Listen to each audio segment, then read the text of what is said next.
மல்லி சீரியல் நேயர்களுக்கு வணக்கம். தன்னுடைய மல்லி மற்றும் ரேணுகாவுடைய உயிரை காப்பாற்ற களத்தில் இறங்கி மாஸ் காட்டும் விஜய். நடக்கப் போவது என்னன்னு தெரிஞ்சதுக்கு முன்னாடி இப்போ தான் சேனலுக்கு முதல் முறையாக வரீங்கன்னா மறக்காமல் லைக் பண்ணிட்டு வாங்க.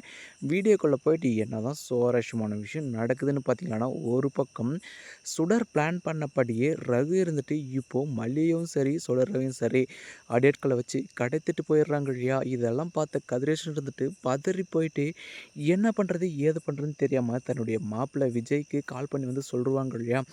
நம்ம விஜய்க்கு முதல்ல வர சந்தேகம், அதாவது தன்னுடைய ராஜேஸ்வரி அக்கா மீது தான். உடனே விஜய் எதை பற்றி யோசிக்காமல் கையில் ஒரு கத்தியோட இப்போது ராஜேஸ்வரியுடைய வீட்டுக்கு சென்று கொடுப்பாங்க இல்லையா. அப்போது வாங்க அருமை தம்பி விஜய், இப்போ தான் உனக்கு உன் அக்கா இருக்கான்னு வந்து ஞாபகம் வந்திருக்கா அப்படின்னு சும்மா நக்கலாக வந்து பேசிட்டு இருப்பா இல்லையா. இது நம்ம விஜய்க்கு சரியான கோவம் வந்துடும். நான் உன்னை பற்றி நல்லா விசாரிக்கவோ அதுக்கெல்லாம் எதுக்கும் வர கிடையாது.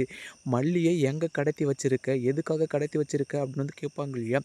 என்னது ரேணுகாவையும் மல்லியவும் கடத்திட்டாங்களா அப்படின்னு ஒரு பக்கம் இந்த ராஜேஸ்வரியை ஷாக் ஆகி போய் நிற்கிறாங்க. மறுபக்கம் சும்மா என்கிட்ட கதையெல்லாம் விடாதீங்க, நடிக்காதீங்க, இப்போ உண்மையை சொல்ல போகிறீங்களா இல்லையான்னு வந்து கேட்கும்போது, என்னதான் நம்ம விஜய் மிரட்டினாலுமே இப்போது ராஜேஸ்வரி இருந்துட்டு எதையுமே சொல்கிறதா இல்லையா. அதுக்கப்புறமா நம்ம விஜய் இருந்துட்டு இப்போது இனி உங்ககிட்ட வந்துட்டு நியாயமாக பேசினா எந்த ஒரு விஷயத்தையும் தெரிஞ்சுக்க முடியாது அப்படின்ற ஒரே விஷயத்துக்காக தான் தன்னுடைய பாக்கெட்டில் இருந்த கத்தி எடுத்துக்கிட்டு இப்போ ரஞ்சிதாவுடைய கழுத்தில் வச்சுக்கிட்டு உண்மையை சொல்ல போகிறீங்களா இல்லையா அப்படின்னு இப்போ மிரட்டுவாங்க இல்லையா. விஜய் நீ பண்ணுறது ரொம்ப மிகப்பெரிய தப்பு மாமா, என்னை வந்து விட்டுருங்க அப்படின்னு ஒரு பக்கம் ரஞ்சிதா இருந்துட்டு தன்னுடைய கழுத்தில் கத்தியை வச்சதுமே அப்படி மிரண்டு போயிடுறாங்க.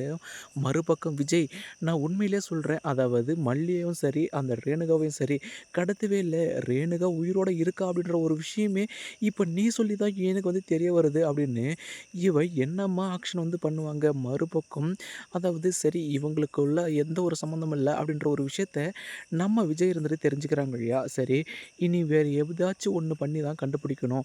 முதல்ல எங்கே கடத்தினாங்களோ ஹாஸ்பிட்டலுக்கு வெளியே சிசிடிவி கேமரா வந்து செக் பண்ணணும் அப்படின்னு இப்போ நம்ம விஜய் இருந்துட்டு அடுத்த ஸ்டெப் வந்து எடுத்து வைக்க போகிறாங்க. ஆனால் அதுக்கு முன்னாடி இப்போ ரகு இருந்துட்டு தன்னுடைய சுடரையும் மறுபக்கம் மல்லியை வந்து கடத்தினாங்க இல்லையா. அந்த இடத்துல தான் நம்ம மல்லி இருந்துட்டு ஏன்டா எதுக்காக கடத்திட்டு வந்திருக்கீங்க அப்படின்னு வந்து கேட்பாங்க. மறுபக்கம் என்னை விட போறியே இல்லையா, உன்னை வந்து போலீஸில் கம்ப்ளைண்ட் பண்ணுறேன் அப்படின்னு இந்த சுடர் வந்து சொல்லும்போது தன்னுடைய சுடர்னு கூட நினைக்காம இப்போ அந்த அடியாட்கள் எல்லாருமே சுடரை அடி வெளுத்து கட்டுறாங்க. மறுபக்கம் அந்த இடத்துல டாக்டர் இருந்து மாசென்று கொடுப்பாங்க இல்லையா.